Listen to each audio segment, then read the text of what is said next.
Alors, bienvenue dans ce module qui est dédié à plusieurs choses, hein. C'est dédié premièrement à comprendre qu'est-ce qu'on peut faire si jamais demain on a tous ces éléments de bloqués sur Meta, notamment qu'est-ce qu'on fait si notre profil Facebook est bloqué, parce qu'on a vu ensemble que c'est l'élément le plus critique, hein, c'est la ressource la plus critique, l'asset de votre business le plus critique, et que si ça c'est bloqué, c'est extrêmement dur à récupérer, voire proche de l'impossible. Ok. Donc ici, on va voir qu'est-ce qu'on fait concrètement, quelles sont les solutions concrètes qui fonctionnent, qu'on peut mettre en place si jamais on n'a plus de profil et qu'on ne peut plus rien faire sur Facebook. Ces stratégies qu'on va voir ensemble, hein, elles marchent si bien qu'il y a des personnes qui l'utilisent pour faire du, entre guillemets, sale sur Facebook, pour faire du black hat, comme on appelle ça. Donc, on va commencer ce cours par un avertissement important, qui est le suivant. C'est que les informations qui sont fournies ici, elles sont faites pour mieux comprendre votre privacy en ligne, c'est pour mieux protéger vos données personnelles, mieux savoir comment les entreprises, dans ce cas-là Facebook, peuvent te traquer, hein. Et l'utilisation des informations contenues dans ce cours pour contourner des bans légitimes ou pour des activités frauduleuses sur Meta, c'est contraire aux conditions générales d'utilisation de Meta, potentiellement illégal, et c'est donc à vos risques et périls, d'accord? Donc le but ici, c'est d'être informé, protégé, pas de tricher. Maintenant, je n'ai pas, évidemment, hein, de contrôle sur comment vous allez utiliser ça de votre côté. Donc, maintenant que ça, c'est clair, on va commencer par comprendre aujourd'hui comment est-ce que Meta arrive à identifier une personne. Imaginons que aujourd'hui je me suis fait bannir mon profil personnel sur Meta et j'ai beaucoup de personnes qui me disent ah voilà je me suis fait ban mon profil, j'essaie d'en recréer un et je me suis fait reban immédiatement après l'avoir créé. Mon profil se fait restreindre tout de suite. Comment est-ce que Meta arrive à savoir que c'est vous derrière ce nouveau profil? Donc comment est-ce que Meta arrive à identifier ses utilisateurs sur sa plateforme? Donc il faut savoir qu'il y a 7 niveaux d'identification chez Meta. Le premier, c'est l'adresse IP, hein, c'est ce qui est en général, voilà, on passe ce premier niveau difficilement. C'est ce qui est le plus utilisé. L'adresse IP, c'est tout simplement ton adresse postale digitale, on pourrait dire ça. Ok, l'IP, c'est quoi? C'est comme ton adresse postale sur Internet. Chaque connexion Internet a une adresse IP unique qui lui est propre. Donc, par exemple, l'adresse IP de fixe de ta maison, ça peut être 92.194.112.45. En général, ça ressemble à quelque chose comme ça. Donc, comment est-ce que Meta utilise cette adresse IP? Eh ben, il l'utilise pour mapper toutes les adresses IP utilisées par compte, donc par profil. Si jamais ton profil utilisait une certaine adresse IP et que tu utilises la même adresse IP, donc la même adresse postale digitale, entre guillemets, la même connexion Internet pour créer un autre profil, ou que tu te connectes par la suite à ce profil avec cette adresse IP-là, et bien évidemment qu'il va se faire flaguer et Meta va être capable de soupçonner très fortement qu'il s'agit de toi. Okay, donc il y a plusieurs types d'adresses IP. L'adresse IP fixe qui change jamais, donc en général ça c'est la box internet de ta maison, c'est une adresse IP fixe.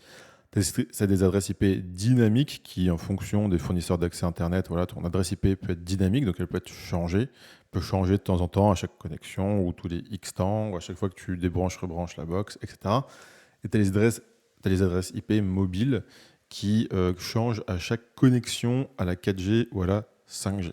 Okay, globalement, si tu te reconnectes depuis chez toi avec le même routeur et le même emplacement, etc., la même connexion Internet que celle que tu utilisais sur le profil qui s'est fait restreindre, et bah, Meta va être capable de te retracer. Ensuite, niveau 2, imaginons que tu arrives à passer l'adresse IP.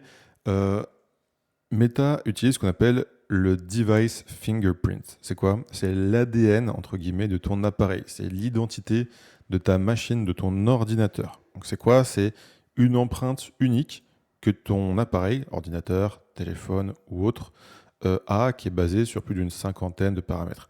Donc qu'est-ce qui constitue ton device fingerprint? Tu as le système d'exploitation, la taille de l'écran, la carte graphique, sur quel fuseau horaire t'es, la langue utilisée sur l'appareil, les polices qui sont installées, la liste exacte de toutes les polices installées sur l'appareil, quel navigateur web tu utilises et sous quelle version, les extensions qu'il y a. Si par exemple c'est sur Chrome, on va pouvoir dire, bah voilà, il y a Adblock, il y a Grammarly, il y a je sais pas quoi. Tu as ce qu'on appelle le Canva Fingerprint, c'est un dessin invisible unique. Tu as le WebLG, tu as l'audio fingerprint, ta signature audio.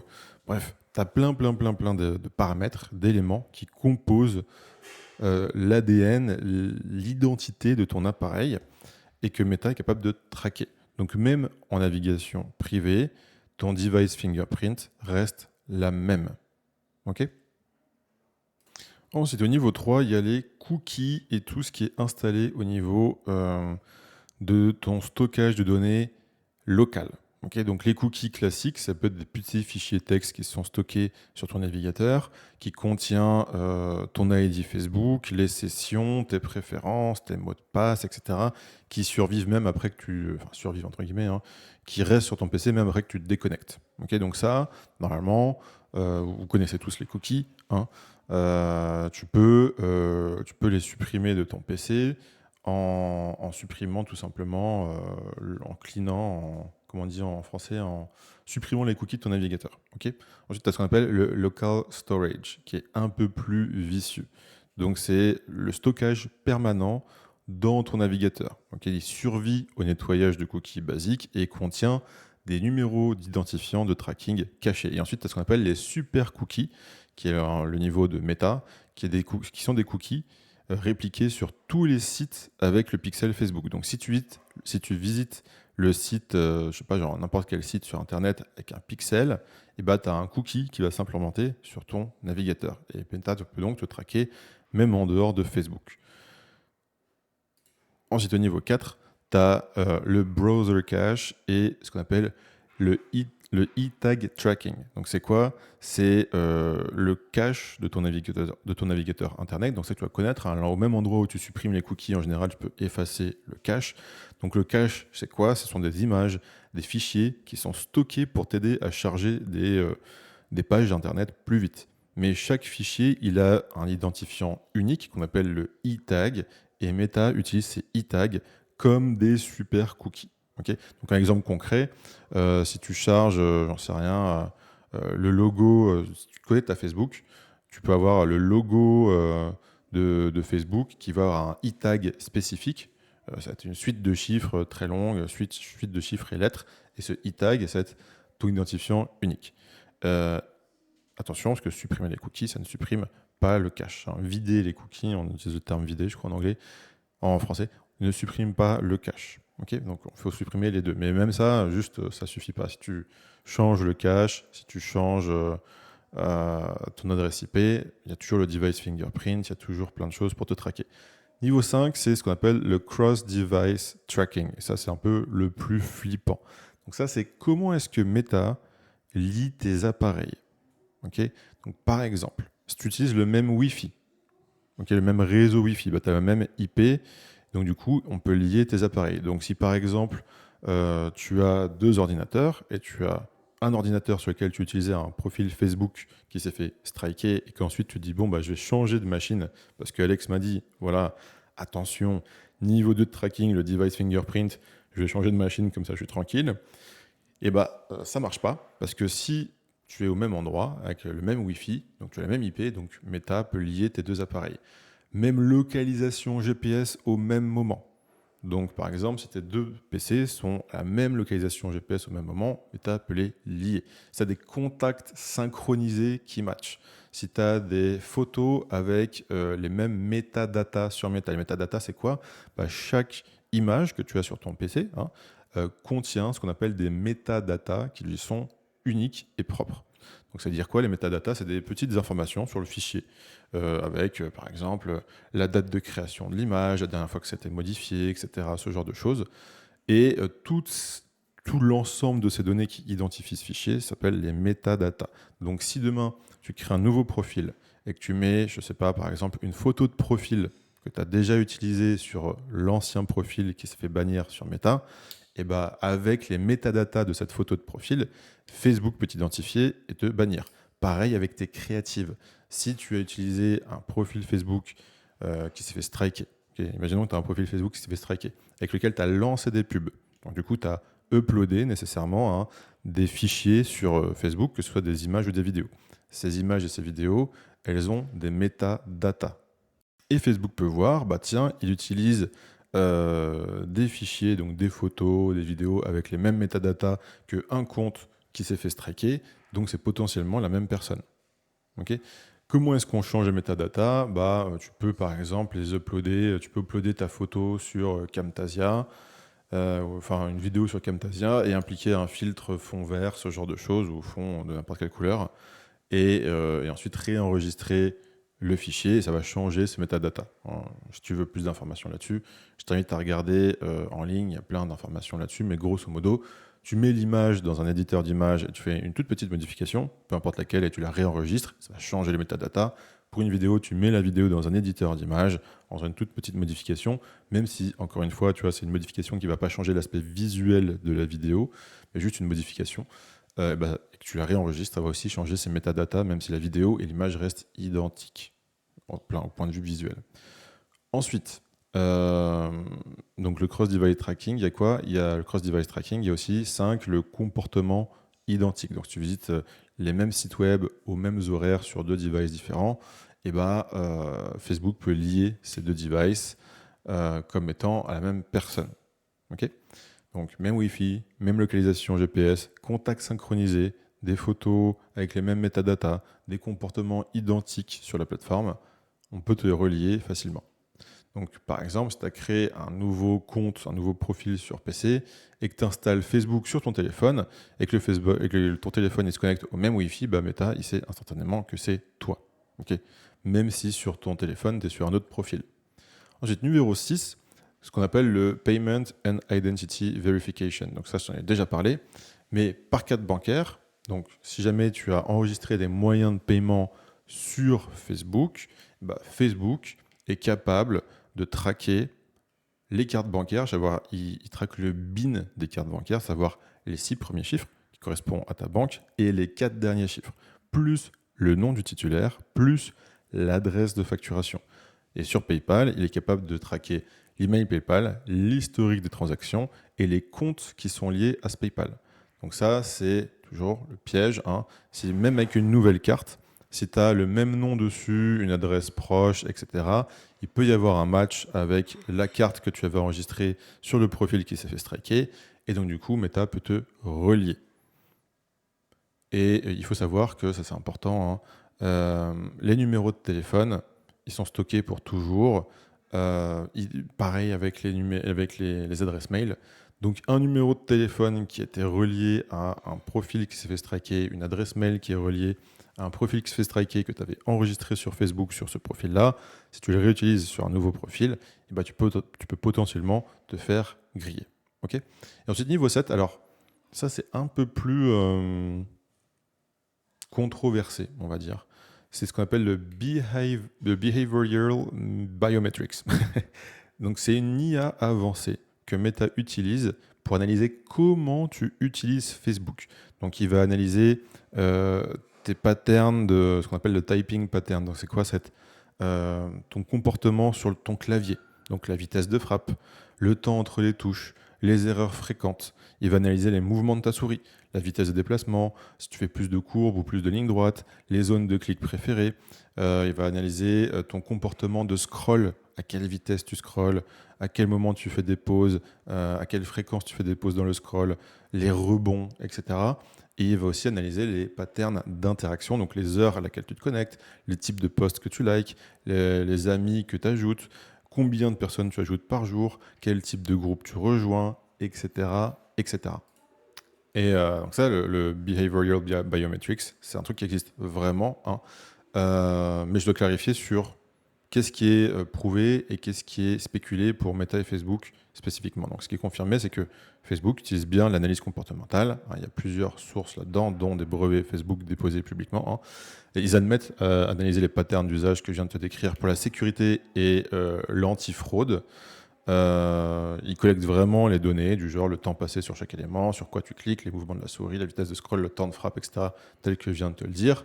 Il y a des chercheurs qui ont prouvé, il y a une étude de Stanford de 2016 qui prouve que les patterns de like peuvent prédire la personnalité, et c'est aussi ça que Facebook utilise dans son algorithme publicitaire pour promouvoir les bonnes publicités aux bonnes personnes. Et il y a une étude du MIT de 2018 qui prouve que les mouvements de souris sont uniques pour chaque personne. Ok, donc il y a plusieurs papers académiques sur le behavioral fingerprinting, donc le comportement, le tracking du comportement en ligne, comment est-ce que ton comportement en ligne, basé sur l'ensemble des éléments que je viens de dire, peut créer une identité unique sur qui tu es. Ok, donc à partir de tout ça c'est réel, ok, c'est un fait. Donc qu'est-ce qui est spéculé à partir de ça, mais qui est peu probable aujourd'hui, c'est le niveau exact de sophistication et si c'est utilisé pour vraiment lier des comptes bannis et le pourcentage de précision exact, c'est-à-dire à quel pourcentage de précision exact on peut prédire que deux personnes sont les mêmes sur Internet en fonction simplement de leur attitude et de leur comportement sur Internet, en tout cas de leur comportement de navigation et d'utilisation de la plateforme. Ok, donc, ça, je te le mets ici, parce que peut-être, même probablement, qu'au cours des années qui viennent, avec l'IA, avec l'intelligence artificielle, avec le machine learning, etc., peut-être qu'un jour, Facebook sera capable d'identifier des gens sur Internet simplement en analysant comment est-ce que tu utilises Internet quand tu te comportes sur une machine, comment est-ce que tu bouges ta souris, comment est-ce que tu tapes sur un clavier, etc. etc. Pour l'instant, je te le mets là, c'est plus pour ta culture générale qu'autre chose. Hein.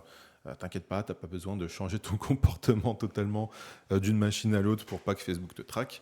Aujourd'hui, encore une fois, c'est de la spéculation. Est-ce que c'est utilisé, est-ce que c'est pas utilisé? Moi, je pense que c'est hautement peu probable que ce soit utilisé. Personnellement, j'ai jamais eu de cas où j'ai appliqué toutes les choses qu'on va voir ensemble dans cette masterclass et où la personne s'est fait striker quand même. On s'est dit, ah ouais, ça doit être, ça doit vraiment être ça, hein, ça doit être ces behavioral biometrics qui ont fait que ça le striker. Mais je te le mets là pour ton information personnelle, ton information voilà, dans ta culture générale et pour que tu saches que peut-être qu'un jour, ça va devenir une réalité. Ok.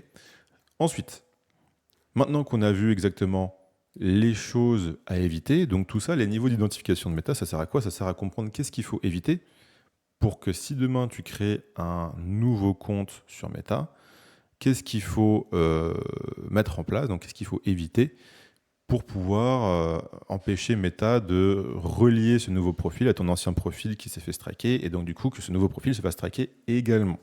Ok? Donc c'est tout ça. Donc maintenant, quelles sont les solutions concrètes qu'on peut mettre en place pour créer un nouveau profil sur Meta, un nouveau BM, des nouveaux comptes pub, etc. et ne pas se faire striker alors que notre compte personnel s'est fait striker, le tout sans changer de PC, sans changer de connexion Internet, etc. etc. Parce que bon, on va pas acheter un nouveau PC à chaque fois qu'on se fait striker par Meta et on va pas déménager pour changer notre adresse IP. Donc commençons par le niveau 1, l'adresse IP. Okay, donc la première étape, c'est de dire, bon bah ok, je me suis fait striker un compte sur Meta, comment est-ce que je change mon adresse IP? La solution la plus évidente que tout le monde connaît, c'est le VPN. C'est la pire erreur que tu peux faire. Pour changer d'adresse IP, il y a deux solutions. Il y a le VPN et il y a ce qu'on appelle des proxys. Un VPN, un VPN, c'est l'abréviation de Virtual Private Network. Voilà. Réseau privé virtuel. Donc, ça veut dire quoi? C'est-à-dire que la connexion part de toi, elle passe par une encryption qui va sur un serveur VPN qui ensuite te connecte à Internet. Et tout le trafic passe par ce même serveur VPN avec une encryption militaire qui change ton adresse IP, mais qui garde ton machine fingerprint, qui garde le numéro d'identifiant, l'ADN de ton appareil. Okay, donc ça veut dire qu'on change ton adresse IP, mais par contre, ton device fingerprint, c'est le même. Donc on est toujours capable de te reconnaître. Hein, ça ne change rien. Le serveur, la connexion proxy, qu'est-ce que c'est? Enfin, ce qu'on appelle un serveur proxy. Qu'est-ce que c'est? C'est une connexion qui part de ton PC, qui va vers un serveur proxy et qui te connecte à Internet. Okay, et c'est seulement le navigateur qui passe par le serveur proxy. Il n'y a pas d'encryption, mais ça change ton adresse IP et ça change potentiellement ton machine fingerprint. OK? Non, stop, ça il faut couper. Couper. Le proxy, qu'est-ce que c'est? Donc, le serveur proxy, c'est seulement ton navigateur qui passe par le proxy. Ok, c'est pas toute la machine, c'est pas toute ta connexion internet, c'est juste le navigateur. Il n'y a pas d'encryption, mais ça change bien ton adresse IP. Ok, c'est plus rapide, c'est peut-être moins sécurisé que le VPN. En gros, ce qu'il faut comprendre, c'est que ni le VPN ni le proxy classique ne vont changer ton fingerprint. Ok, donc ça change pas ton device fingerprint, ça change pas le fingerprint de ton navigateur. Ça ne change pas ton canvas fingerprint, ta time zone, etc. Tout ce qu'on a vu ensemble. Ok. Donc le VPN, il change l'IP, il garde tout le reste du fingerprint. Et donc Meta sait pertinemment que c'est le même appareil avec une IP différente. Ok. Et le proxy seul, c'est pareil. La différence entre les deux, c'est que les VPN, ce sont des serveurs. Ok, ce sont des serveurs en général que beaucoup de gens utilisent. Donc il y a beaucoup de gens qui ont des connexions qui passent par des VPN. Et donc du coup, en général, les adresses IP de tous les serveurs VPN connus, genre NordVPN, machin, ils sont flagués chez Facebook. Okay, donc si tu te connectes avec Facebook avec une de ces adresses IP qui sont reliées à des serveurs VPN connus, en général, hein, ils sont assez tous connus, c'est pas très compliqué parce qu'ils vendent tous leurs serveurs, donc ça c'est connu. Et on est capable de savoir que cette adresse IP qui se connecte à une plateforme, à un site web, peu importe, on peut savoir que c'est une adresse qui vient d'un VPN. Là où le proxy est mieux, c'est que tu as ce qu'on appelle le residential proxy. Donc ce sont des adresses IP qui sont identifiées comme des adresses IP de vrais appartements ou maisons et qui sont indétectables par Meta parce qu'ils ont des rotations automatiques. Okay, et ensuite, tu as ce qu'on appelle le data center proxy, qui est plus économique, hein, c'est moins cher, mais pareil, ce sont des adresses IP de serveurs qui sont souvent flaguées par Meta, tout comme le VPN. Donc, ce qu'il te faut, c'est pas un VPN, c'est un proxy, c'est pas n'importe quel proxy, c'est un proxy résidentiel, ce qu'on appelle un residential proxy. Ok ? Donc ça, très très très important comme subtilité, c'est un proxy résidentiel qu'on veut parce que ça correspond à une vraie adresse IP qu'on pourrait utiliser dans un appartement ou une maison. Alors que les adresses IP de data center, proxy ou de VPN sont flaguées comme des IP de serveurs et Meta les détecte et c'est ciao. Donc du coup, tu vas me dire, ok, super Alex, maintenant j'ai mon proxy résidentiel. Donc du coup, c'est super, j'ai changé mon adresse IP par une adresse IP qui n'est pas une adresse IP de serveur, mais qui est identifiée comme une véritable adresse IP de maison d'appartement. C'est super, mais après, il reste tout le reste. Hein. Je rappelle, au niveau d'identification, il y a le device fingerprint, les cookies, le browser, donc le navigateur, etc. etc. Donc qu'est-ce que je fais maintenant ? Qu'est-ce que je fais ? Ok, c'est super, j'ai une adresse IP nouvelle, nickel, mais qu'est-ce que je fais pour ça ? Et ben, c'est là qu'intervient ce qu'on appelle le multilogin et les navigateurs anti-détection. Donc c'est quoi ? Ce sont des navigateurs qui créent des fingerprints uniques pour chaque profil. Donc comment ça marche ? Je peux créer plusieurs profils sur ce genre de navigateur. Genre profil 1, il va être sur Windows 10, Chrome version 11.8, time zone New York.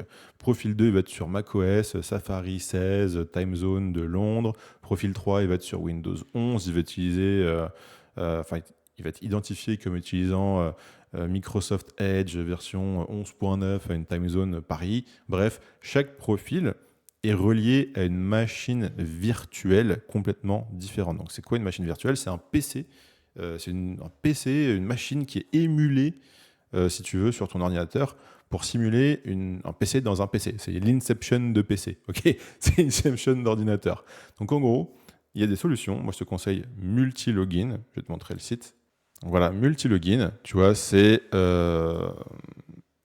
donc un navigateur qui a cette fonction anti-détection. Okay, et voilà, tu peux voir tout ce qu'ils offrent. Donc dedans, il y a déjà un proxy résidentiel d'inclus.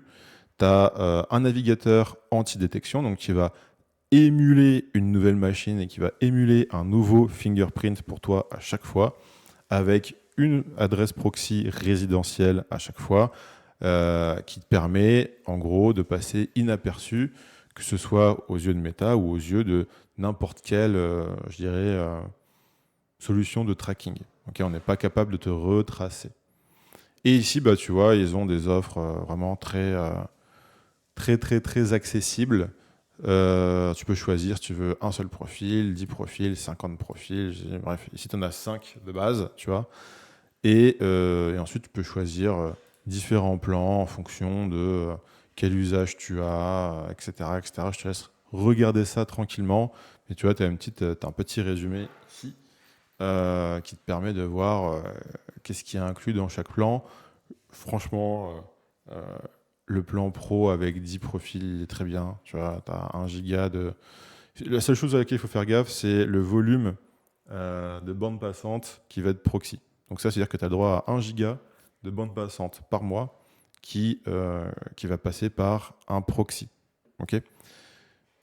Donc ça, c'est important. Sachant que, idéalement, là, tu vas te connecter. En gros, ça se passe comment? Tu auras multi-login d'installer sur ton ordinateur. C'est comme si tu avais un logiciel quelconque. Donc, tu auras un raccourci de ton bureau. Tu cliques dessus. Ensuite, tu sélectionnes quel profil tu veux ouvrir. Et ensuite, ça va t'ouvrir une fenêtre de navigateur Internet classique. Et ensuite, tu te connectes sur ton Facebook et tu fais tes opérations sur Facebook Manager normalement. Ok. Donc, c'est très simple. Il faut juste faire attention à ça. Vu que tu vas te connecter dessus que pour manager tes campagnes, a priori, avec 1 giga, t'es quand même bien. Hein. Tu ne vas pas aller sur YouTube, tu ne vas pas regarder des vidéos avec, etc., etc.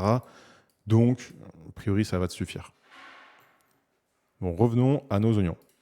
Donc, du coup, maintenant, c'est super. Tu as la configuration de base, à savoir, tu as une nouvelle adresse IP, tu as multi-login qui te permet d'avoir un navigateur anti-détection et donc du coup de passer à travers toutes ces étapes-là, hein, même ça. Donc du coup, il te reste quoi maintenant? Qu'est-ce qui te manque? Il te manque un profil Facebook. Hein. Il te manque un profil Facebook, il te manque un BM et tout et tout. Donc du coup, où est-ce qu'on va pouvoir trouver un profil Facebook qu'on va pouvoir utiliser pour faire de la publicité dans les meilleures conditions possibles? Donc du coup, où est-ce qu'on peut obtenir un profil Facebook? Donc du coup, encore une fois, comme on l'avait déjà dit, hein, ce qu'on veut, c'est un profil Facebook qu'on appelle un aged profile. C'est-à-dire quoi un aged profile? C'est-à-dire c'est un profil qui a déjà de l'historique chez Facebook, donc qui n'est pas nouveau, qui a plusieurs années, idéalement 2 ans et plus, qui est actif, qui a de l'engagement, qui a des followers, bref, un vrai compte qui existe et qu'on a utilisé. Ce qu'on appelle un aged profile. Pourquoi c'est important? Parce que tu as un scoring, tu as je dirais un score interne chez Meta. Par exemple, imaginons que tu as un score sur 100, et un nouveau compte qui a moins de 30 jours, il aura un score entre 0 et 20 en fonction de si Facebook considère ces interactions comme normales, naturelles, humaines, etc. ou pas. Un compte qui a 6 mois, il aura un score entre 40 et 60 sur 100 en fonction, pareil, des interactions qu'il a eues, etc. Est-ce que son comportement a l'air humain, a l'air normal, etc. Et un compte qui a plus de 2 ans et qui est actif, il va avoir un score de 80, voire même de 100 sur 100, en fonction, encore une fois, de comment est-ce qu'il interagit sur Facebook, est-ce que ça a l'air normal, est-ce que ça a l'air humain, etc., etc. Plus le score est haut, et moins il y aura de vérification de fait, plus le CPM va être bas sur tes publicités, plus tu auras des limites hautes en termes de compliance, et donc moins tu auras de risque de ban.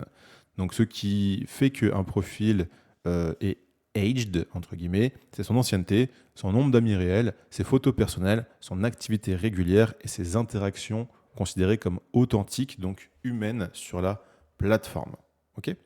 Donc du coup, où est-ce qu'on peut trouver des profils comme cela? Il faut les acheter sur des plateformes spécialisées. Alors, uniquement à titre informatif et éducatif, je vais te montrer une de ces plateformes, parce qu'encore une fois, c'est contre les règles d'utilisation de Meta d'acheter ce genre de profil, hein, c'est strictement interdit. Donc, je ne t'encourage pas à le faire. Ce que je te montre ici, c'est un but strictement éducatif et académique. Hein. Ce n'est pas pour le faire chez vous. Maintenant, je n'ai pas de contrôle sur ce que vous faites, encore une fois. Donc, il y a une plateforme qui s'appelle Axe Market. Il y en a plein, hein, des plateformes comme ça. Celle-là, c'est la plus vieille et la plus connue.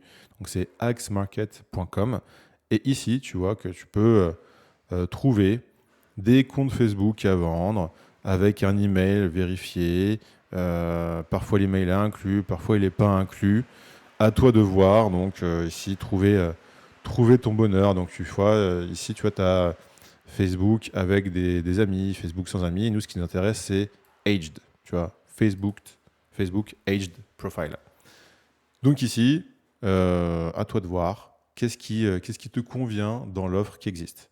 Donc ici, on peut voir, tu vois, tu as des comptes qui sont actifs depuis 2021 avec une adresse mail vérifiée, mais il n'y a pas d'adresse email dans leur offre. Ils peuvent te dire, on fait un compte mâle ou femme.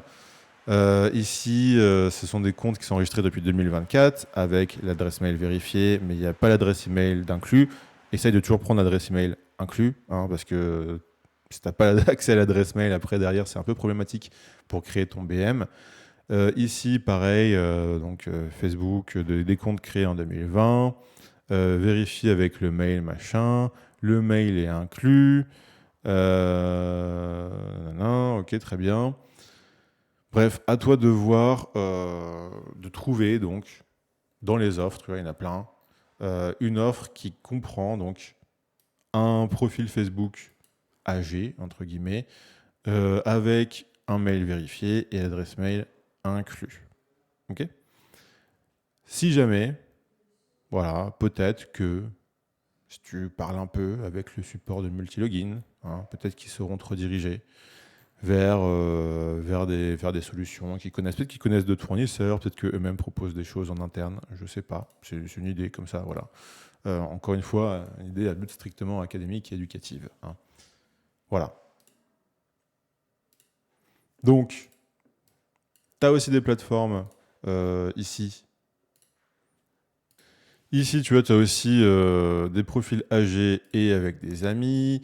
Tu as des profils qui ont déjà des BM d'actifs. Parfois, tu peux avoir même des BM qui sont déjà vérifiés, etc. Donc, voilà, à titre strictement académique, hein, sache que tu peux acheter des profils qui ont même parfois des BM et parfois même des BM vérifiés, hein, avec l'email, le numéro de téléphone, etc. d'inclus, bref, voilà. Donc, je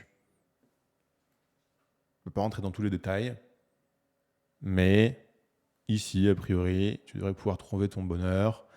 Encore une fois, but strictement académique, si jamais tu veux acheter ce genre d'asset, hein. Si on voulait acheter ce genre d'asset, mais ce n'est pas le cas parce qu'on respecte la compliance de Facebook, bah, ici, il y a tout un marketplace où ce genre de choses se vendent.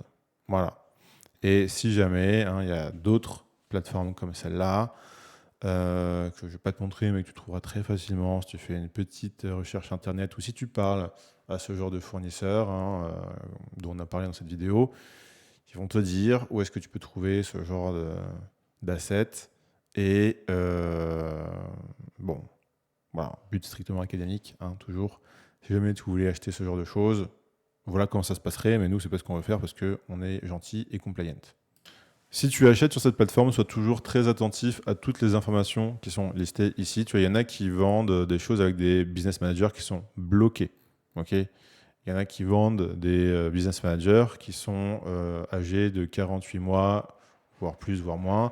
Ils te mettent que tu peux dépenser $250 par jour, etc. Il y en a qui ont des business managers vérifiés, etc. Plus c'est cher, plus en général il y a d'assets et de choses intéressantes dans leur offre. Mais encore une fois, si tu parles aux bonnes personnes et de la bonne façon à l'équipe de Multilogin, peut-être qu'ils pourront aussi te rediriger vers des solutions qu'ils ont chez eux, clés en main, avec des BM vérifiés, etc. Peut-être, je ne sais pas, hein, c'est une piste de réflexion.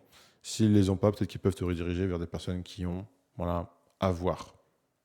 Donc, petit aparté sur comment est-ce que Meta détecte le multicompte, hein, pour bien que tu comprennes pourquoi c'est important de faire tout ce qu'on fait. Donc, imagine que tu as le profil A avec cette adresse IP-là et tu as un device fingerprint qui est celui-là. Tu as des cookies, tu as une carte bleue, etc. Et comme tu le sais, hein, on n'est pas bête, ton nouveau profil, ça va être nouveau numéro de téléphone, nouvelle adresse mail, les moyens de paiement que tu vas enregistrer dans Meta il y aura des nouvelles cartes bleues, ce sera des noms différents de celles que tu as pu enregistrer sur le profil qui s'est fait striker. Tu auras une nouvelle entreprise, etc., etc. D'ailleurs, à propos de la nouvelle entreprise, si jamais sur une marketplace, tu trouves des profils, je dirais, il y en a qui vendent des BM vérifiés, donc avec l'entreprise qui est déjà dans le BM et qui est déjà vérifiée. Et donc, du coup, tu n'auras pas besoin de créer de nouvelles entreprises pour faire de la publicité sur Facebook. Tu vas rester avec ton entreprise actuelle. Okay, donc, du coup, si on a le profil A et le profil B qui utilisent la même adresse IP, le même device fingerprint, et bah, à 90% de certitude, Facebook se dit c'est la même personne et donc ça dégage. Cependant, ça c'est des méthodes un peu black hat pour tout ce qui est acheter des profils, acheter des BM, etc. Ça se fait. Et il faut juste faire attention à chez qui tu les achètes et qu'est-ce que tu achètes exactement.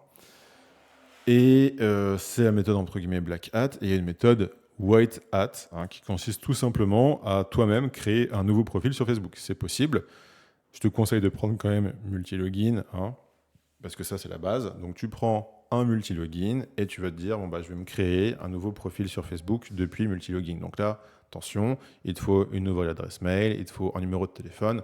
Donc nouvelle adresse mail, c'est facile, tu peux en faire sur Gmail, tu peux en faire sur plein d'autres.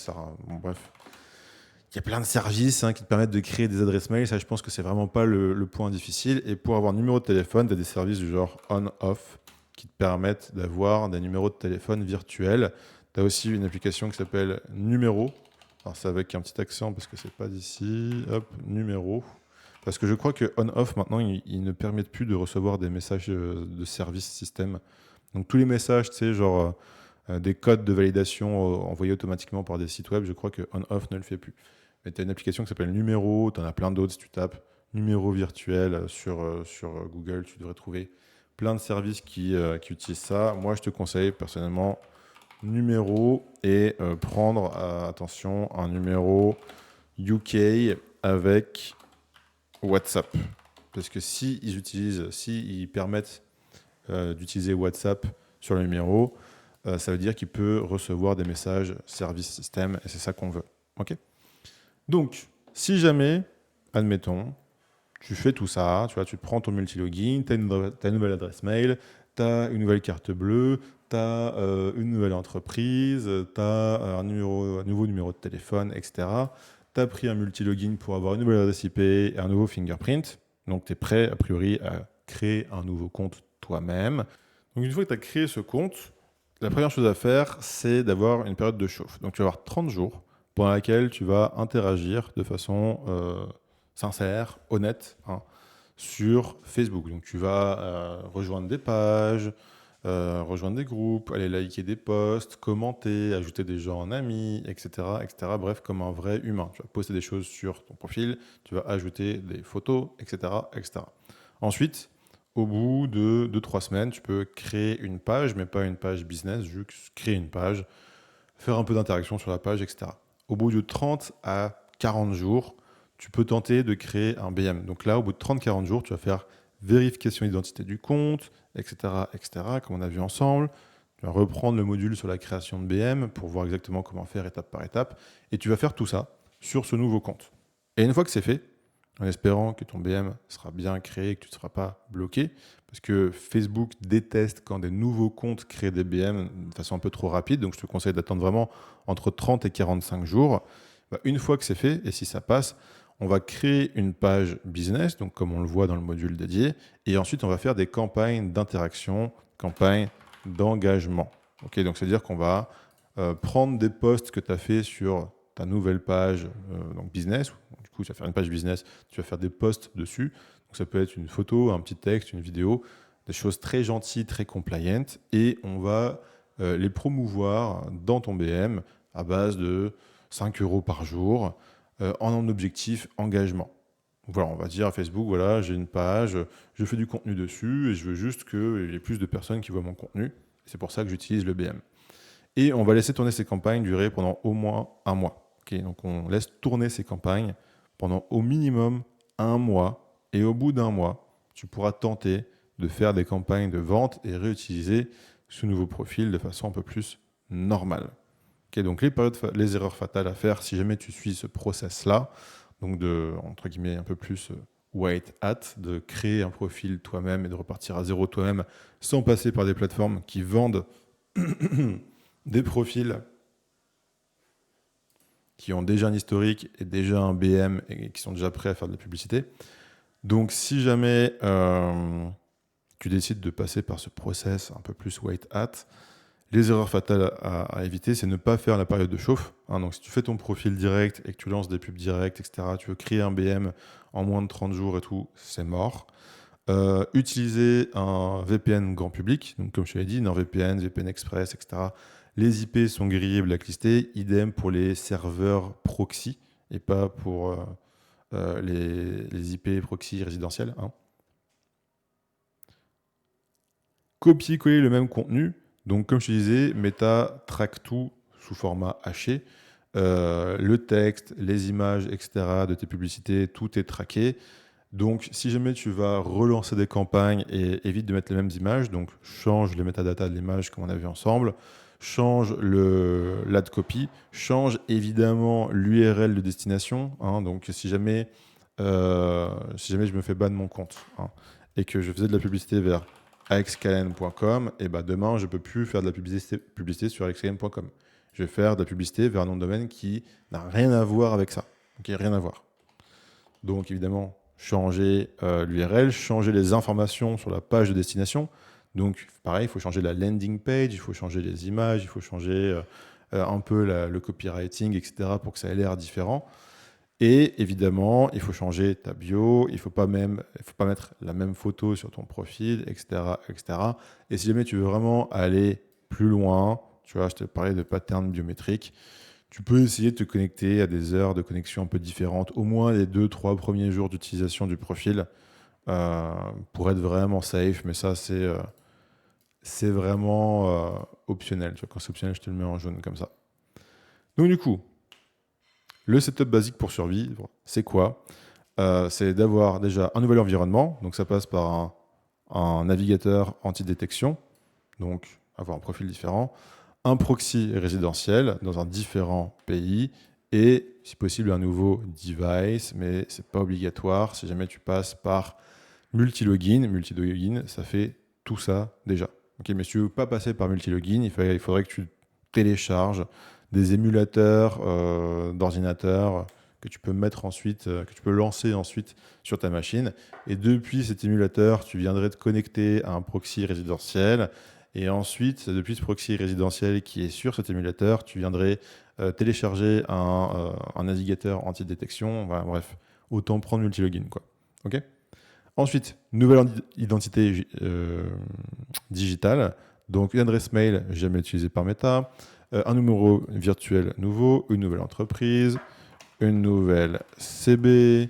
Je réfléchis, est-ce qu'il manque d'autres choses ? Je pense que c'est bon.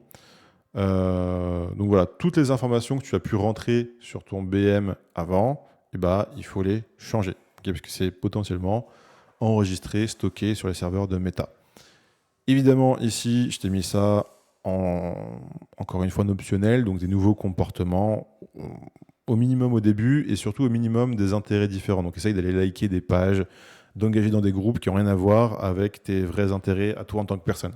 Donc si t'es pas du tout quelqu'un qui aime le foot ou les voitures, tu vas aller interagir avec des pages de foot ou de voitures. Okay, et patience obligatoire, 30 jours d'activité normale. Pendant ces 30 jours, surtout pas faire de page business ni de créer de BM et construire le compte progressivement, okay, comme on l'a vu ici.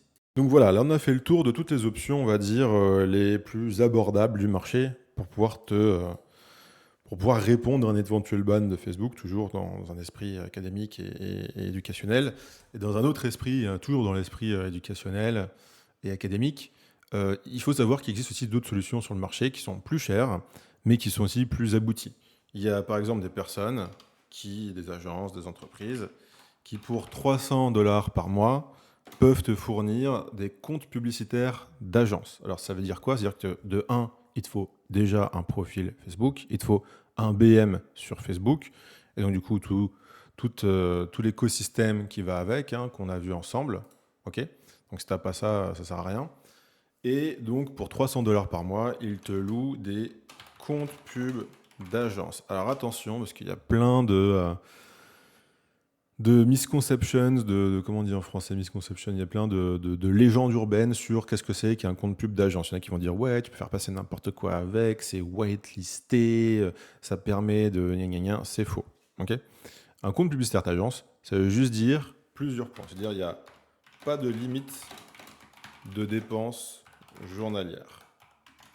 Donc, c'est-à-dire que quand tu fais un nouveau compte pub, quand tu as un nouveau BM et que tu as un compte publicitaire dessus, ou même quand tu fais un nouveau compte publicitaire sur un BM qui a peu d'ancienneté et peu de dépenses, bah, au début, tu vas pas pouvoir dépenser plus d'une certaine limite par jour. Ça peut être 10 € par jour, ça peut être 20 € par jour, ça peut être 42 € par jour, ça peut être 50 € par jour, mais tu auras une limite. Et plus tu vas dépenser, et plus tu vas payer en temps et en heure tes factures, et plus cette limite journalière de dépenses va augmenter. Ok. Là, sur les comptes publicitaires d'agence, tu n'as pas ça. Donc voilà, pour ceux d'entre vous, j'en sais rien, imaginons que tu étais en train de scale un e-commerce et que tu étais en train de dépenser 2000 € par jour, 3000 € par jour ou plus, même juste 700 € par jour, 500 € par jour, et que tu te fais strike ton BM, ton profil, peu importe, et que tu dois recommencer de zéro, et bah tu vas recommencer avec 50 € par jour, 20 € par jour. Tu vas mettre 2-3 semaines à retrouver ton niveau de dépenses possible sur Meta que tu avais avant de te faire striker. Donc là, louer un compte publicitaire d'agence, ça permet de ne pas avoir à reconstruire toute cette confiance sur un compte pub et à avoir directement un plafond de dépenses journalières élevé. Parfois illimité, mais souvent élevé. Ça permet quoi d'autre? Ça permet d'avoir plus de souplesse au niveau de la compliance. Ça ne veut pas dire, ok, différent d'eux, ça ne veut pas dire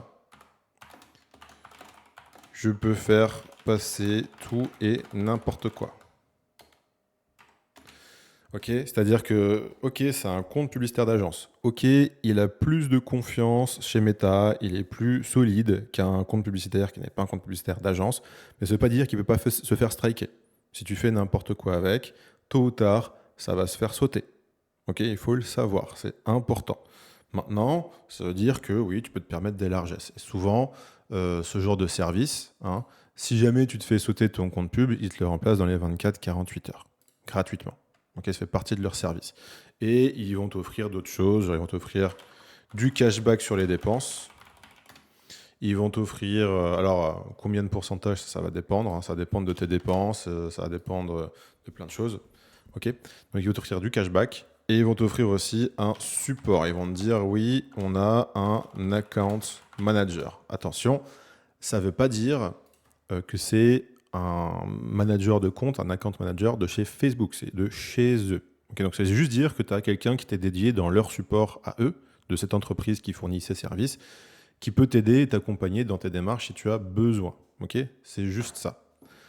Donc si jamais, par curiosité académique et par curiosité éducationnelle, tu voudrais entrer en contact avec ces gens-là pour leur poser des questions pour ta culture générale, envoie-moi un message, que ce soit sur Instagram, que ce soit sur Telegram, que ce soit sur la communauté. Bref, n'importe où tu peux me joindre. De toute façon, c'est moi qui réponds et c'est moi qui lis les messages. Avec le mot-clé, on va mettre un mot-clé, voilà, avec le mot-clé choucroute. Voilà, tu m'envoies choucroute en DM sur n'importe lequel de mes réseaux sociaux ou sur la communauté. Et donc en message privé sur la communauté. Et je saurai de quoi tu parles et j'évaluerai si tes intentions sont vraiment strictement académiques et strictement éducationnelles, parce qu'encore une fois, on n'est pas là pour contourner la compliance de Meta, on n'est pas là pour ne pas respecter les règles d'utilisation de Meta. Donc, envoie-moi le mot-clé choucroute. Et puis, j'évaluerai si tes intentions sont bonnes ou pas. Et si j'estime que, a priori, elles sont bonnes et que tu es là juste pour la curiosité intellectuelle, l'éducation, le contenu académique, eh ben, je te transférerai leur contact afin que tu puisses leur poser des questions pour comprendre peut-être un peu mieux comment ça marche. Et il y a d'autres options qui existent aussi. Il y a des contacts, des personnes qui ont ce qu'on appelle un business, un meta business, qui sont des meta business partners. Alors ça, c'est le niveau au-dessus de l'agence. Donc, tu as plusieurs niveaux. Tu as le BM normal de Monsieur Tout-le-Monde que tu as sûrement toi-même aujourd'hui. Ensuite, à partir d'un certain niveau de dépenses et en remplissant certains critères, tu peux te faire valider en tant qu'agence. Et donc là, ton BM devient, enfin, tu as la possibilité sur ton BM de créer des comptes publicitaires d'agence, ok? Que ensuite tu peux, tu vois, alors ici par exemple, ces gens les louent. Et le niveau encore au-dessus, c'est te faire certifier et valider en tant que Meta Business Partner.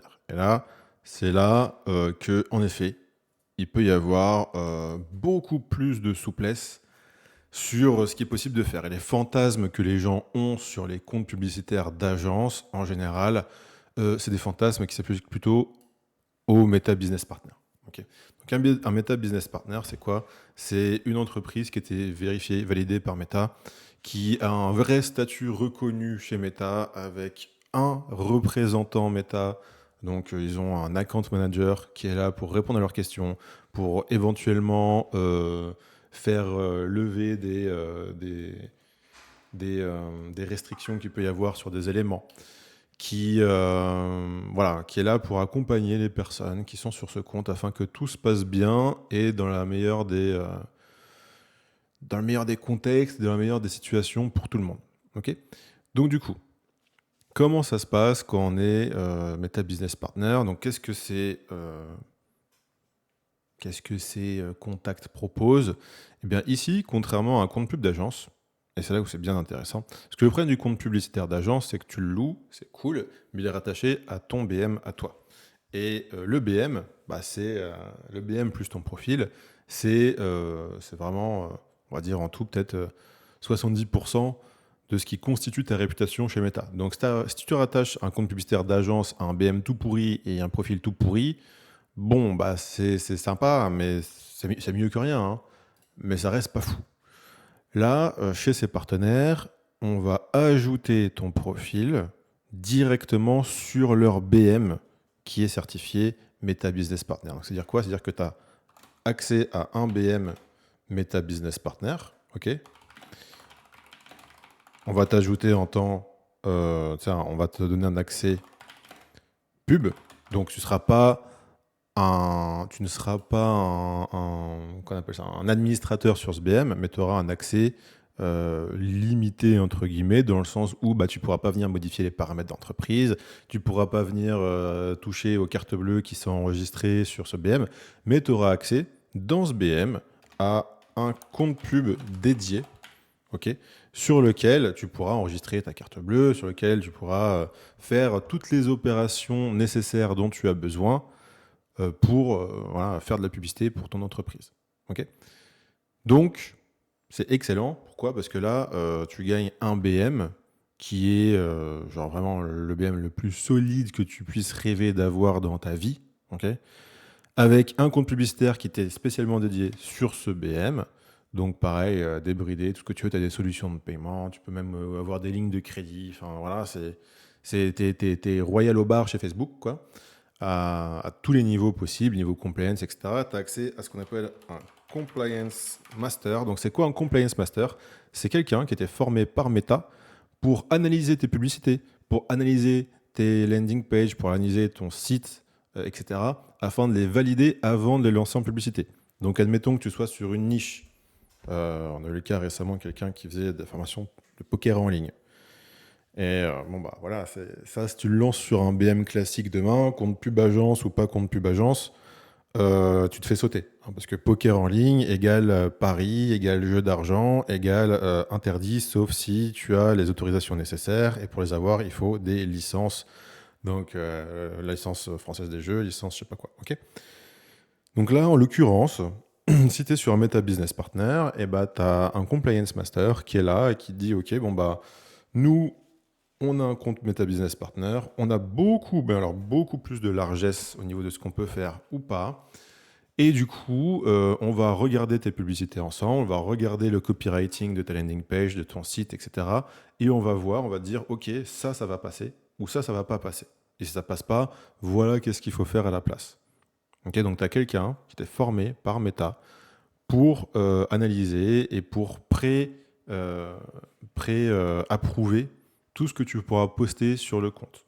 Tu as un représentant Meta directement, donc ça, c'est pas toi qui auras accès, hein. C'est la personne qui enregistre ton contact dans le Meta Business Partner, mais toi, tu y auras accès avec ton account manager. Donc en gros, c'est-à-dire quoi? Tu as une personne chez le partenaire qui t'est dédiée, avec qui tu peux parler sur WhatsApp tous les jours, tu lui poses tes questions, et si tu as besoin de faire remonter quelque chose à quelqu'un de chez Meta qui peut prendre des actions concrètes à un niveau élevé sur des BM, sur des publicités, etc., et ben cette personne, ton contact, ton account manager, ira contacter le représentant de chez Meta pour prendre les actions nécessaires si c'est possible. Ça ne veut pas dire qu'il peut tout faire non plus.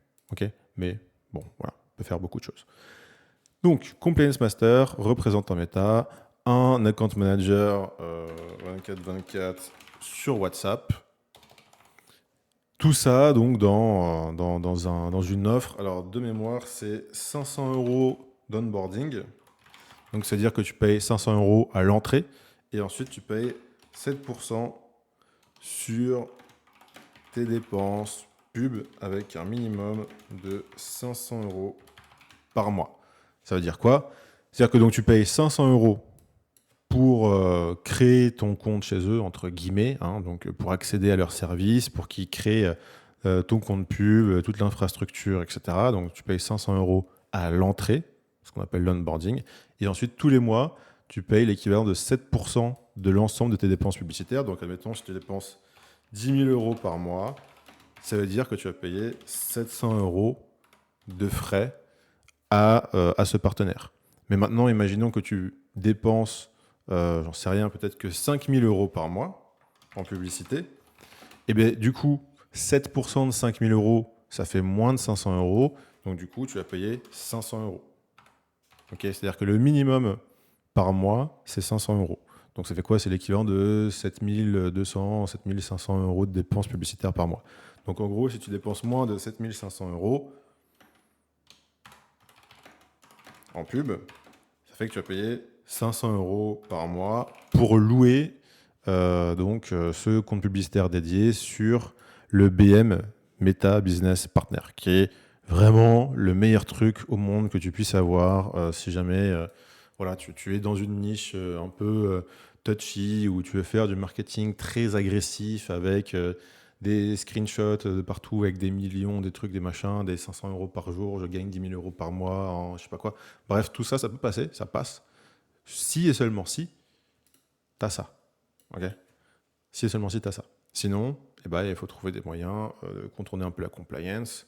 Pour ça, je te renvoie à la masterclass dédiée à la compliance et comment la contourner de façon éthique, légale, white hat, hein, en comprenant un peu la logique de la compliance, comme l'algorithme comprend la compliance et comment il interprète le copywriting en termes de compliance. Okay, donc, voilà de quoi il en retourne pour se mettre à business partner.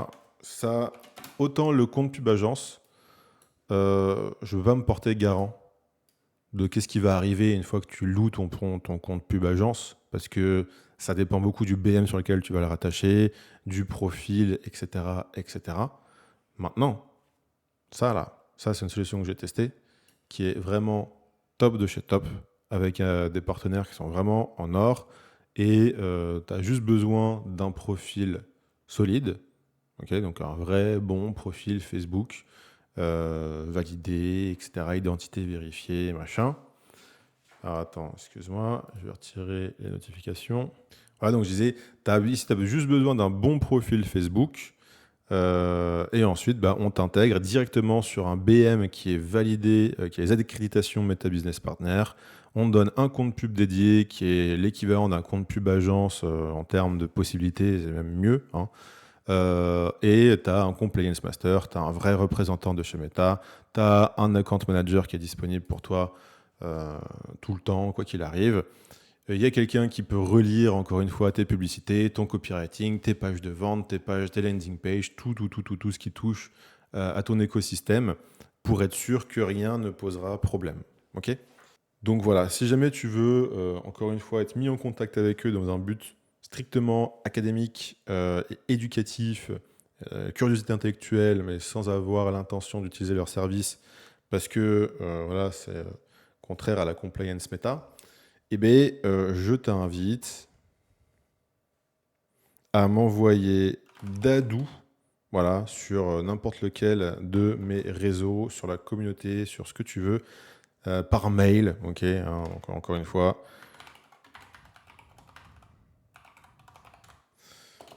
Hop, je me suis trompé. Voilà, tu m'envoies par mail Dadou ou Choucroute et je saurai de quoi il s'agit et je te poserai quelques questions histoire de m'assurer de tes bonnes intentions, hein, que tu ne souhaites pas enfreindre les règles d'utilisation de Meta et que ce soit vraiment juste par pure volonté voilà, de recherche, curiosité intellectuelle, éducation, recherche académique.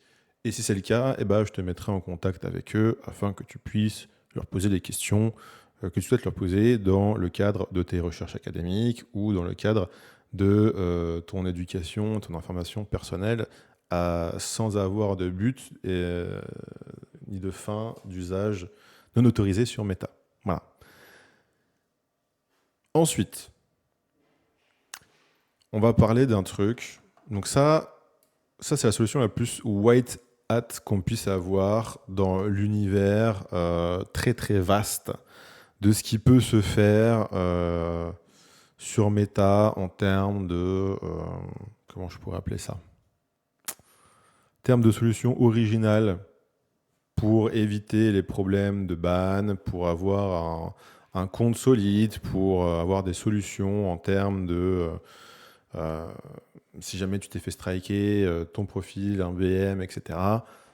On a fait un peu le tour de ce qui se faisait. On a vu les solutions un peu à la mano. On a vu les solutions qu'on peut trouver sur les marketplaces, plus derrière de travailler un peu à la mano. On a vu des solutions un peu plus poussées avec des comptes publicitaires d'agence. On a vu la solution Meta Business Partner qui est la solution la moins risquée dans tout ce qu'on a vu, hein, donc qui est la solution la plus durable et la plus, entre guillemets, white hat, parce que là, c'est pas, tu cherches pas à contourner quoi que ce soit avec Meta, hein, tu cherches pas à voilà, voir un compte publicitaire d'agence pour essayer de bidouiller des trucs. Là, c'est non, tu deviens officiellement membre d'un BM qui est un Meta Business Partner et tu as Meta de ton côté pour t'aider à faire passer ce que tu veux passer. Et maintenant, on va voir ce qu'il sait de plus crade, mais vraiment de plus crado sur Meta. Parce que, bon, même si tu es un Meta Business Partner, il y a plein de choses qui ne peuvent pas passer, hein. Du porno, de tout ce qui est les pilules, du trouble de l'érection, tous ces trucs-là, tu vois, ça passe pas sur un Meta Business Partner, même voilà, les niches vraiment interdites, là, on ne fait pas passer une vidéo de Kylian Mbappé faite avec l'IA qui te dit qu'il a lancé une application disponible pour tous les Français pour qu'ils puissent gagner de l'argent. Okay, je te dis ça, c'est un exemple que j'ai vu en vrai de vrai.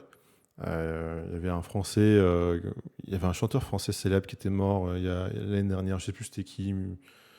J'ai pas envie de dire de bêtises, mais c'était un truc du genre Michel Sardou, tu vois, genre un vieux de la vieille, très connu, machin.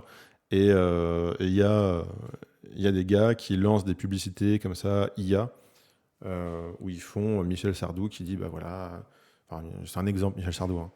Bah voilà, je vais léguer ma fortune aux Français. Pour ça, j'ai fait un partenariat avec telle application mobile. Vous pouvez vous connecter là, là, là. Ça fonctionne comme ci, comme ça. Vous cliquez là, là, là. Vous pouvez avoir des prix, etc., etc. Et je lègue ma fortune comme ça aux Français. Et ensuite, tu as des témoignages de gens en mode, oh, ouais, c'est vraiment incroyable, blablabla. Bref, c'est vraiment du sale, sale, sale, sale, sale. Ok? Vraiment, ça, no, no, no. Ok? Jamais, jamais. Bon, bah ça, ces trucs-là, sale, sale, sale. Ici, dans un Meta Business Partner, on va te dire non, hein, parce que les gens qui gèrent ça, derrière, ils n'ont pas envie non plus de se faire sauter leur accréditation, leur compte, etc. Ok. Donc, entrons maintenant dans l'univers du sale, sale, sale. Comment est-ce qu'il y a des gens qui réussissent à faire passer des choses un peu, même très, très, très, très, très borderline, complètement interdites sur Facebook, comme de la pornographie, par exemple. C'est-à-dire je pense qu'on a tous déjà vu des publicités sur Facebook, voilà, qui sont extrêmement sexuellement explicites, pour rester très poli et très ingénu et d'autres choses en rapport avec la drogue, en rapport avec plein de choses. Okay, donc comment ils font? Il y a plusieurs choses à savoir. Donc déjà, ces personnes-là, en général, ils ont des contacts d'insiders. Ce sont des personnes chez Facebook qui ont accès à la validation des publicités. Donc, c'est des personnes qui font partie des manual reviewers, okay, donc les gens qui vont contrôler manuellement les publicités, les landing pages, etc. sur Facebook. Et donc, du coup, ils ont des contacts d'insiders qui vont faire une review manuelle de leurs publicités et leur landing page avant de les lancer et qui vont les approuver. Okay, ça veut dire quoi? Ça ne veut pas dire que ces publicités et ces landing pages, elles peuvent tourner ad vitam aeternam en dépensant 500 000 € par jour sans se faire striker. Non, ça veut juste dire que pendant une période, qui est en général assez courte, l'algorithme de Facebook ne va pas venir revoir ces publicités. Okay, il va dire, ok, bon, bah ça a été approuvé en interne avant de les lancer, on considère que c'est bon, on balance et feu. Mais en fonction de ton niveau d'ad spend par jour, en fonction... Hop là, ça ne l'a pas mis. En fonction de ton niveau de dépenses publicitaires par jour, qu'on appelle le ad spent, okay, pour les dépenses publicitaires, ad spend, en fonction donc de ton ad spend, en fonction du temps, et ben, l'algorithme, tôt ou tard, finit par retourner sur ces publicités, donc créatives, enfin, les pubs, on va dire, ça englobe tout, sur ces pubs, sur ces landing pages qui ont été approuvées manuellement avant, mais il va voir que c'est pas compliant et il va se faire striker.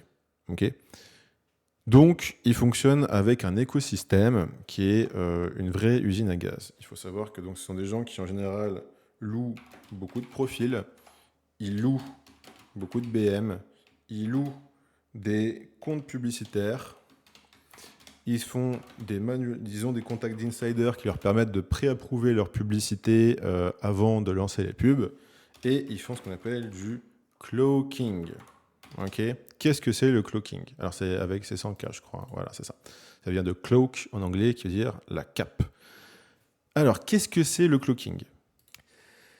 En termes simples, le cloaking, c'est une solution technique, okay, qui permet de montrer une version propre de ton site à Facebook et une version différente aux vrais visiteurs. En gros, c'est comme si tu avais une boîte de nuit avec deux portes d'entrée. Tu as une porte d'entrée pour les flics et les inspecteurs qui donnent sur une petite salle de la boîte de nuit où tout est nickel, gentillet, musique douce. Et tu as une autre porte d'entrée pour les clients où là, derrière la porte, il se passe tout n'importe quoi. Donc comment ça marche concrètement? Par exemple, tu fais une publicité pour un produit naturel et tu as le reviewer de Facebook qui va cliquer sur ta pub et qui va arriver sur un site de conseil bien-être naturel, etc. Tu vois, ou des articles de blog génériques, bref, quelque chose où tout est conforme. En général, ça ressemble à un article de blog.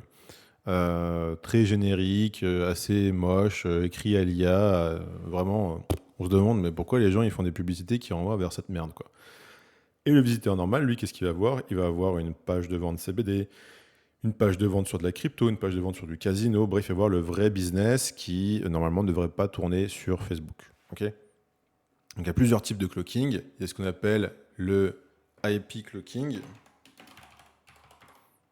Ok.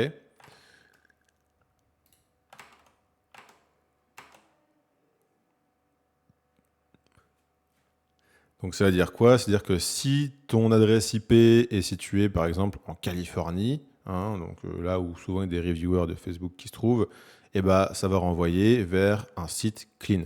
Si ton adresse IP, par contre, est localisée en France, ça va renvoyer vers la... Si ton adresse IP, par contre, est localisée en France, ça va renvoyer vers la vraie page, la page, entre guillemets, sale. Ensuite, c'est ce qu'on appelle le User Agent Cloaking. Ça, c'est quoi? C'est en gros, ça va identifier le navigateur. Okay, parce que les reviewers de Facebook, en général, ils utilisent des navigateurs automatisés, gérés par des bots qui permettent d'avoir des actions plus rapides, etc., etc.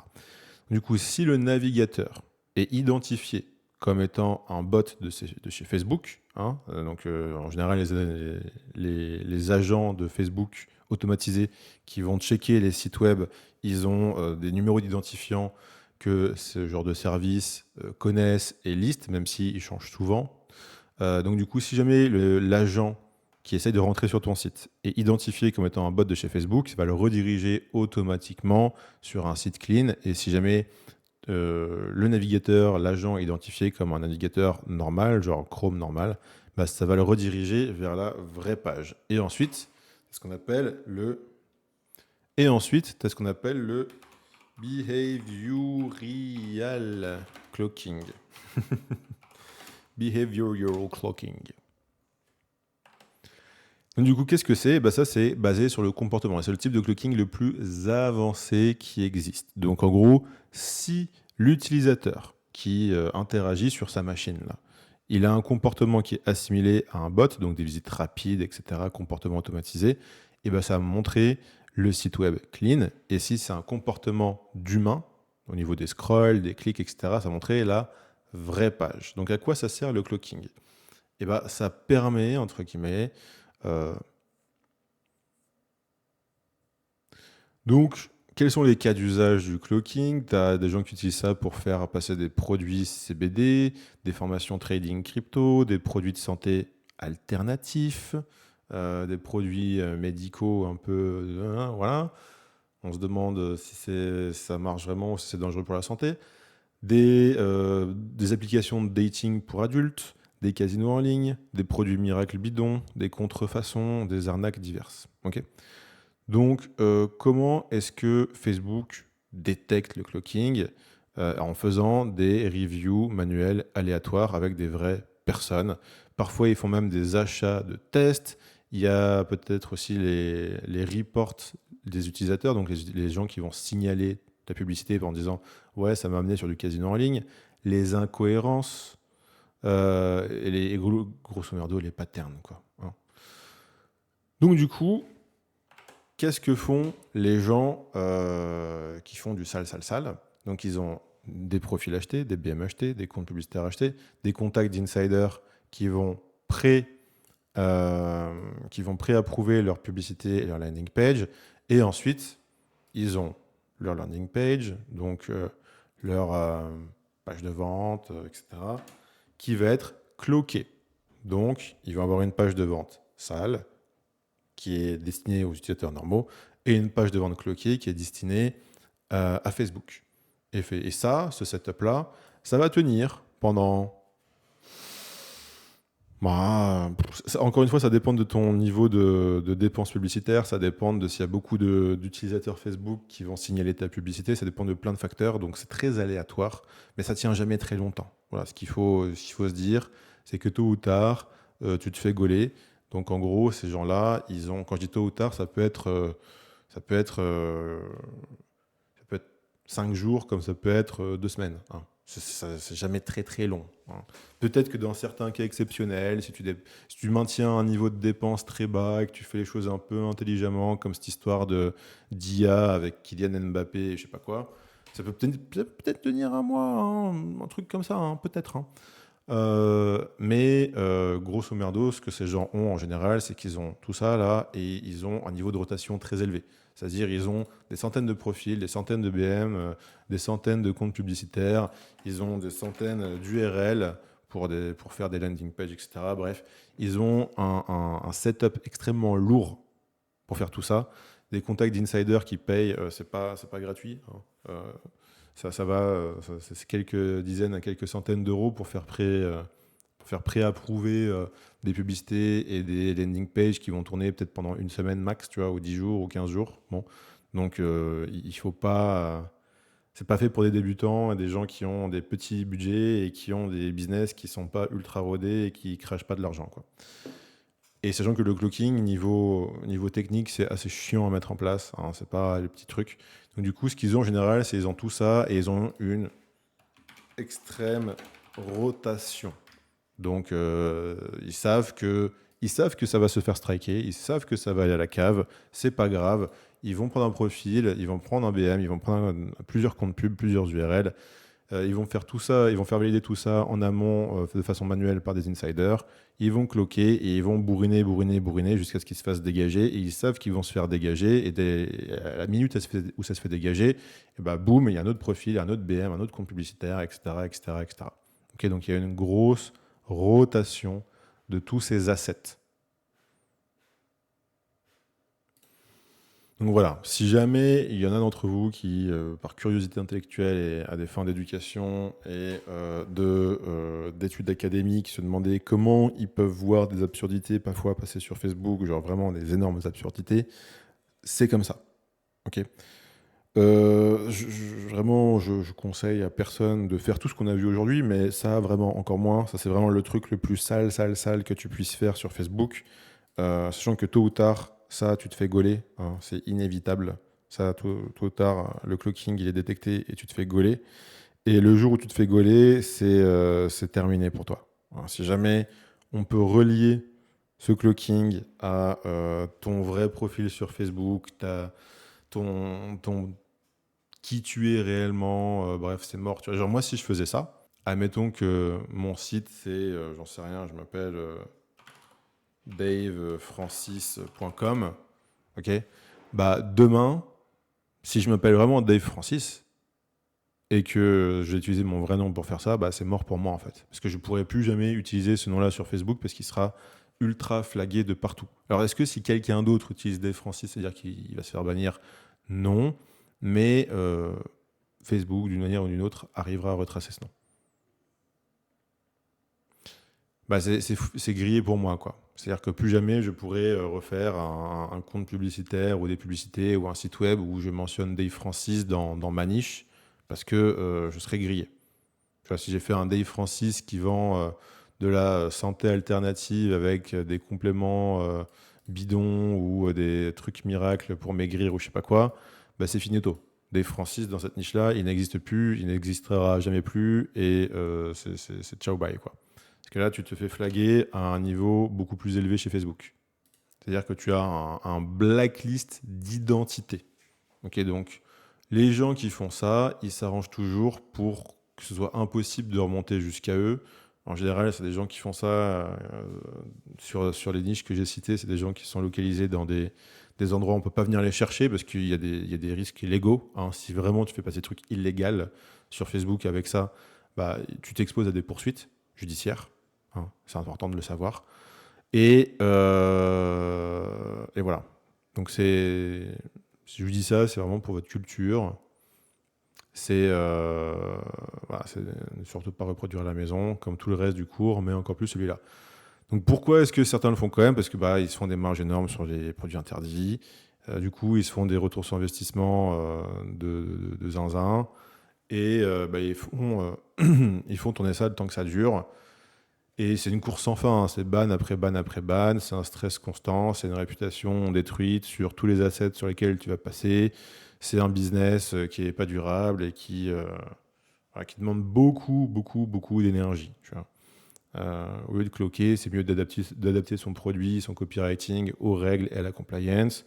Éventuellement, d'utiliser d'autres types de solutions ou d'autres plateformes, carrément. Hein. Genre, par exemple, tu as les plateformes native ads, donc Taboola, Hotbrain, etc., qui sont plus laxistes. Mais voilà, ça existe. Il faut savoir que le cloaking en 2025, c'est plus dur qu'avant, parce qu'il y a des intelligences artificielles de détection. C'est plus cher, enfin, c'est même très cher. Pour les services de qualité, il faut compter quand même un bon petit budget. C'est très risqué parce que Facebook poursuit en justice et c'est aussi de moins en moins rentable parce que il y a beaucoup de compétition, ça dure de moins en moins longtemps, etc. Donc au final, le cloaking, si tu veux, c'est jouer avec le feu. Certains se brûlent, beaucoup se brûlent, d'autres font pas mal de pognon, mais au final, c'est toujours Facebook qui gagne. Ok, donc ici, je vais même pas m'étendre, tu vois, je vais même pas vous montrer des services qui font du cloaking, machin, pour votre curiosité intellectuelle, on va dire, parce que ça, c'est vraiment... C'est pire que Black Hat, ça. Okay, c'est zone no, never, never, never, non. Mais c'est important pour vous et votre culture, en tant que média buyer, que vous sachiez que ça existe.